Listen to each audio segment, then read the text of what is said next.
Well, hey folks, Real Honesty with John Ritland's Rapid Fire episode 66. This is going to be about some wrestling news and rumors, pretty much like the rest of my, rapid fire videos. I really do appreciate everybody who has watched one of my videos. I just want to start off with this message. Thank you guys so much, whether you watch one, all my videos, even ones that I since deleted, and the various, regular to semi-irregular schedule where I'll just post some videos at random. Watching my New Japan reviews, watching all the reviews I've done, whether and if you're not watching the Derb's NXT reviews, please do. Obviously, great perspective on all things NXT, and the collaboration reviews that we do for Raw, SmackDown, the takeovers, and for pay-per-views. Really means a lot. About 99,000 views as of recording this video, and I'm recording this a few days, just looking at the calendar over there, recording this a few days before Extreme Rules. So hopefully this video and a couple other videos like the G1 Climax tournament matches that I'm going to be talking about for the Saturday, Sunday, and Monday reviews, we'll actually push that over that. And maybe Extreme Rules will be a, good show or a shitty show, and people will enjoy the review that myself and the Derb cut. Just thank you guys for the support for the channel. Fellow wrestling fan, really appreciate other wrestling fans for watching. Means a lot. Let's all band together and make the wrestling fan community a whole lot more positive.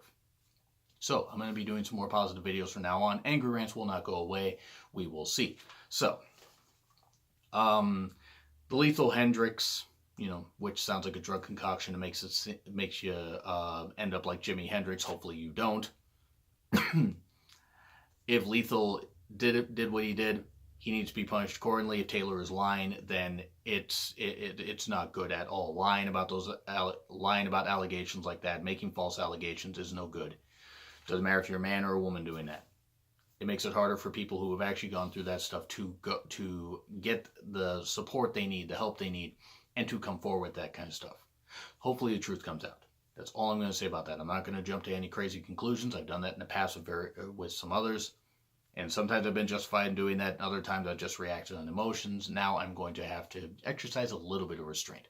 So hopefully the truth comes out. Now, get into the wrestling news. Raw ratings are the lowest ever, like just this most recent edition of Raw that happened a couple days ago. The lowest rated episode ever. Lower than the previous record, which went up against the Clinton-Trump debate and Monday Night Football, 2.47 million views. Nothing went above, I think, like a 2.53 or 2.55 or something like that. And I'm not going to pretend to understand everything about ratings. All I know is when I hear lowest ratings ever and I look at some of these numbers, that's not good. The talent is working hard, but they are undercut by bad creative and Vince micromanaging everything and scripting people terribly. But also, this is the one positive thing I'm going to put on it. Because no, the ratings going down, sliding down, them losing hardcore fans and attendance maybe not being the best depending on the city they're in isn't great. But as long as these stockholders are happy, the investors, the advertisers, as long as Vince himself is happy with the money that keeps coming in from all those avenues and all the money is going to come from USA for this deal, and especially the new TV deal coming up, and for SmackDown going to Fox. I mean, granted, that's over a year from now. As long as everybody is happy with the money coming in, nothing is really going to change, unfortunately. The only thing that's really going to change is if the network subscription number drops, if various other things like that happen, if people stop buying the merch. But as long as people keep feeding the beast, that's what's gonna happen. Now, I myself am just as guilty. I have bought some T-shirts from WWE shop. I don't buy every single thing. I don't have replica belts and stuff like that. I'm not going to fault you guys if you do. That is cool. Perfectly fine, whatever you guys want to buy. The ratings falling is not a great thing, 100%. There's no way you can put a positive spin on it. But having, as long as that money keeps pouring in from all those, avenues that I mentioned, from all those people I mentioned, as long as everybody else is happy, nothing is really going to change. But hopefully the ratings improve because yeah, they may not have to compete because there isn't anything else, wrestling-wise to compete with on Monday night, and they're not going to compete against Monday Night Football, even though that's not going on right now, or any real sports are going. I mean, there's baseball. With baseball, regular season's 162 games, so is what it is. And we shall see what happens in the future. Hopefully they turn it up at least at SummerSlam. But the thing is if they try to put out at least a decent product every single week, they could get the fans back in. So hopefully they do that, and we don't have to worry about suffering through very average Raws. And they've been average being kind. SmackDown's actually been better, and that's not even really saying much. So, The Rock apparently teased a WWE return, or was asked about WWE return at his premiere for Skyscraper, his movie that's going to actually coming out today for some, late showings. I don't know if I'm going to be watching it, but hey, I wish it the best. It's got Neve Campbell in it. Neve Campbell's a good actress. I like Neve Campbell. I like The Rock. Rock's great.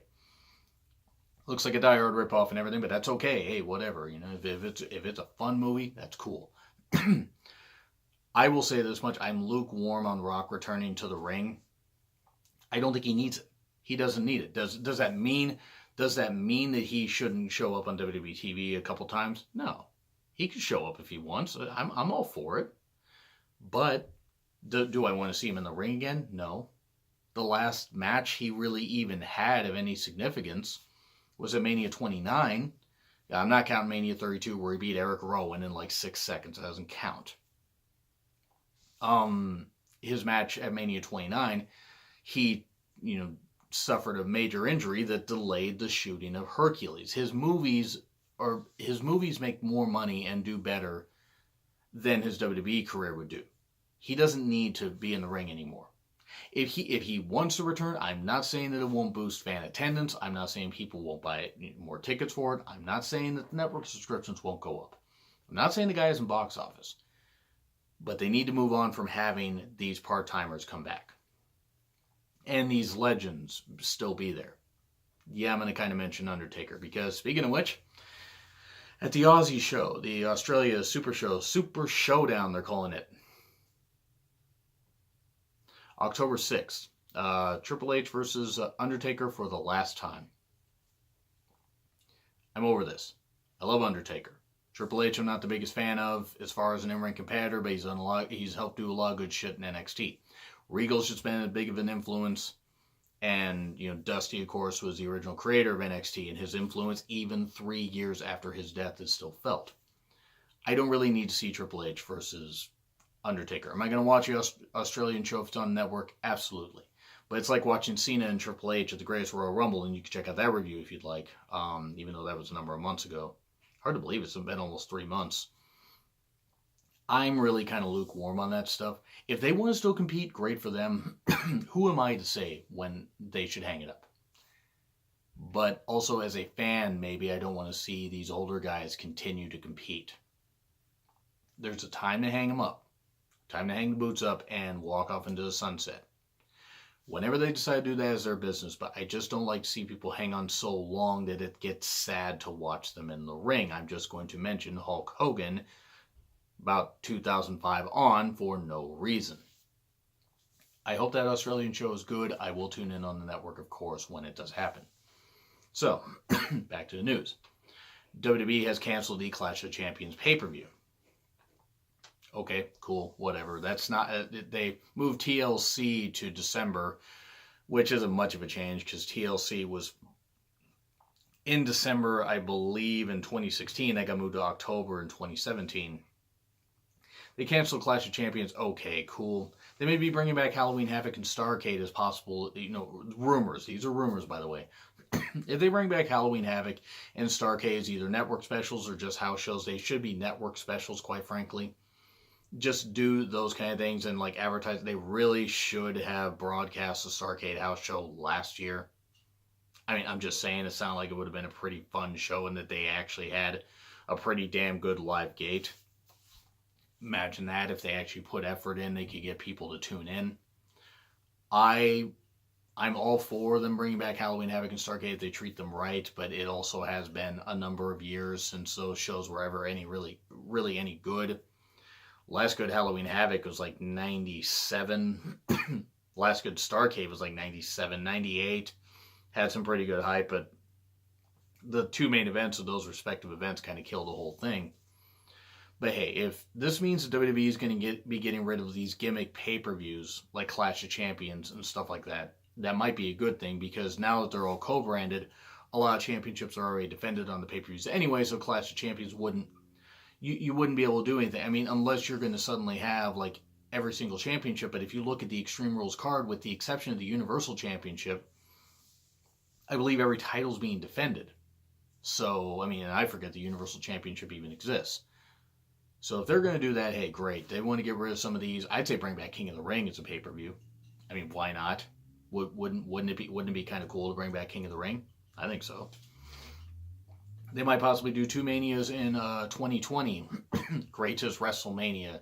They'd have normal WrestleMania in April, late March, early April, depending on when the pay-per-view schedule is. And then a whole nother one in October. And that might be overseas, so it could either be Saudi Arabia, London, or Australia. So I don't know how that would work necessarily. Maybe people would have to wake up early or just forego sleep, which I can do, because that would be easy. I don't sleep much anyway. I don't necessarily know if doing that's the greatest idea, but I get it. It's for money. If London's going to throw a bunch of money, if Saudi Arabia's going to throw a bunch of money at him, if Australia's going to throw a bunch of money at him, the prestige of having an international big show and not Paul White would be a good idea. But I don't know about calling it like a second WrestleMania. You can't have like two Super Bowls in a year. I'd say, and people have suggested this, work on making SummerSlam a bigger brand and have that be the second WrestleMania. Because that was one of the original Big Four pay-per-views. That was actually the last of the Big Four pay-per-views. And SummerSlam's been treated a lot better than the Royal Rumble actually has in recent years, maybe with the exception of the last 3. 2 Manias, I don't necessarily know about that, but who knows? And here's my last thing. And this is about women's championships. How to fit the current state of the women's championships. Now that could all change by Extreme Rules. I don't think either title is changing hands. I think Carmella's going to somehow retain the SmackDown Women's Championship. And Alexa's going to retain the Raw Women's Championship. But as for NXT, they're trying to build a whole bunch of women up at like once before some get called up. Right now, the women's division is in a bit of flux because the champion, and Shayna tries, and I give her credit, but she's not that good. That's my opinion. Is there potential for her? Sure, but also age. I mean, she is 38. So can you really build around somebody that, I mean, yeah, her style's safe enough, but can you really build around somebody like her for longer than a couple of years? I mean, there are plenty of women that have performed well into their 40s, but how many did WWE keep around? In a full-time capacity, at least. Because, yeah, you got Lita and you got Trish that made one-off appearances here and there, especially in the Rumble. And there are other women that still perform well. I mean, Molly Holly, I don't know if I think Molly Holly's about 40, or maybe a little more, but she did well. There have been plenty of women that have done well, but the thing is they were all leagues better than Shayna is. Now, Shayna was starting from scratch, legit UFC athlete. The whole point is if she can do well, if NXT can actually find a way to make her feuds interesting, then I'm all for it. Hopefully they can. Hopefully I'm proven wrong. SmackDown, let's be honest, and this is not... One, what they need to stop doing with Carmella is having the whole Ellsworth thing. Now, I don't know if Ellsworth really has that long of a deal with them. I don't know the terms of his deal. I don't know if he's here for a few months. And he's just, there to kind of bridge the whole thing and get Carmella to SummerSlam, and maybe they take title off over there. But the thing is Carmella, she's trying. But the problem is they don't have her wrestle that much on TV, unless it's in tag matches. Which right there maybe shows that she's maybe not there. And if you've seen her pay-per-view matches, Backlash, Money in the Bank, her opponents are really having to slow down to work with her. Does that mean she's inept in the ring? No. I have ranted on her plenty enough. Does that mean that she is completely inept in the ring? No. Is there potential there? Yes. But the thing is she's not up to what they need her to be. She's not up to the role that they need her at. Or they want her in, rather. She's about here, and they at least need her here. Now, they could do some good building with her. They could do something great and have her maybe feud with Becky. Personally, what I would do is I would have Asuka beat Carmella after goofy interference. I think Carmella's going to win. By the way, again, check out the predictions video that Derb and myself did. but Carmella's somehow going to retain, and then maybe they're going to have Becky build up and Becky take the title off of her. Which would be kind of poetic justice because Becky was attacking, trying to get at James Ellsworth for a number of months into last year. And that's going to go back to where I'm talking about bringing Ellsworth back. And I have nothing against James Ellsworth. Nothing against the guy at all. Seems like a nice guy. He's doing the best he can with the physical limitations he has, obviously, and his unique look. And has done really well for himself, and I give him full credit for that. He took a jobber role in WWE, just a one-off jobber role appearance. The internet helped make him famous. He got a contract out of it, and he got to travel the world for just about a year, just over a year. Then he got released, then he got brought back unexpectedly, which right there, to me, what WWE was saying is, okay, Carmella, you can't get over on your own. We're going to bring a man here to get you over. You want to, and I'm not saying that men and women can't commingle and stuff like that. I'm not saying that. But if you want the women to be taken seriously, even if Carmella isn't up to snuff, you have to present her as her own. Does that mean she can't be a cowardly heel? Of course not. Of course she can be a cowardly heel. But you're repeating the same damn booking, which got stale last year. And you're not helping Carmella, and you're not helping your women's division. So hopefully they do a lot better and can move on from that, and maybe she'll surprise me. I don't think so, but maybe she'll surprise me. And you guys have no idea, by the way, how hard it is for me to actually use logic towards this, because I will be honest, I'm disgusted by the fact she's champion. But to be fair, she is a heel, so she is doing her job, I guess. So that being said, the SmackDown Women's title will not be as meaningful in matches until somebody wins it off of her. However, there have been people that have told me, well, hey, you want the title off of her. She's a heel. She's doing her job. So therefore, the title means something. It will mean more when somebody beats Carmella for it, though. When I think of championships, I think of even heels that are decent in the ring doing good things with it. And it's not that she's not trying. I just think that they pushed it too soon, even though she'd had the briefcase for a while. They'd completely forgotten about her being the briefcase holder. And then when she finally cashed in, okay, now all of a sudden they're doing this. It's like, it just seems like they're now realizing, okay, wait a second, maybe she shouldn't have won the briefcase, or stuff like that. The bottom line is, though, is Carmen, I can tell she's trying, and I'm not saying she's not good at being a heel. She is. But also what they're doing with Ellsworth. Again, having him, it's like a man has to get a woman over. If you can't have your women get over on their own, then maybe you need to look at the way you're booking them. Because it's just as much on the performer to get over as it is on creative. If creative isn't going to put them in the best position to let the talents get themselves over, maybe there's a bit of a problem that creative needs to look at. Is Carmella the best? No. But can she be viable? Yes. But maybe this title reign ain't going to work all that well. So anyway, now we go to Alexa. Alexa's just a bridge to get Ronda the championship by SummerSlam, which I don't necessarily know if I'm the biggest fan of. I don't know if I am. And nothing against Ronda. Ronda has exceeded my expectations, has done super, super well. Super well. As I completely lisp everything. If Ronda wins the championship, great, but then you have the problem of, okay, how long does she hold it? Does she hold it from SummerSlam to Mania and drop it to Charlotte? What's she do? They've kind of gone backwards on the whole, booking on Raw 2, because now in Raw 2, Electric Boogaloo, now we have Alexa and Nia feuding again, and there's a face-heel dynamic. It makes no sense. What they need to do is you got 3 hours to fill on Raw. You got 2 hours to fill on SmackDown. You have an hour to fill on NXT. They're doing better with building the women's division up on NXT. They're trying on SmackDown. Sometimes. They need to give where they have credible threats build up and everything. If they're angling for Becky versus Asuka, and they throw Carmella in there to get her rematch, and they do a 3-way, okay, fine.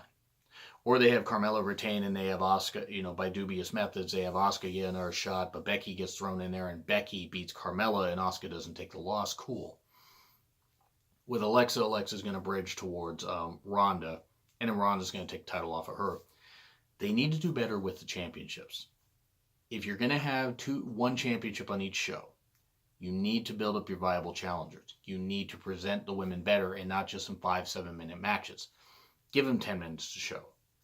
If you just had to have one women's match a show and you had to have a tag match, and guess what? Make it between two feuds that actually matter, build these feuds up, and then have it be 10 minutes and present it well. If they present the women's wrestling well because the talent is more than capable of doing it, then it won't matter who has the championship because everybody will be gunning for something that's a prize that actually matters. But if they make the championships, or if they make the champions seem ridiculous and aren't presented well and aren't booked right, then what are we fighting for? Not fighting for much. So anyway, that's what I gotta say. So thank you guys very much for watching this rapid fire. I really do appreciate it. I hope you guys enjoyed my thoughts on all these wrestling news and rumors. And again, most of them are rumors, so there we go. Just giving my thoughts. And also, like, share, subscribe. Twitter link in the description. It's been Real Honesty with John Ritlin. Rapid fire episode 66. I will see you soon.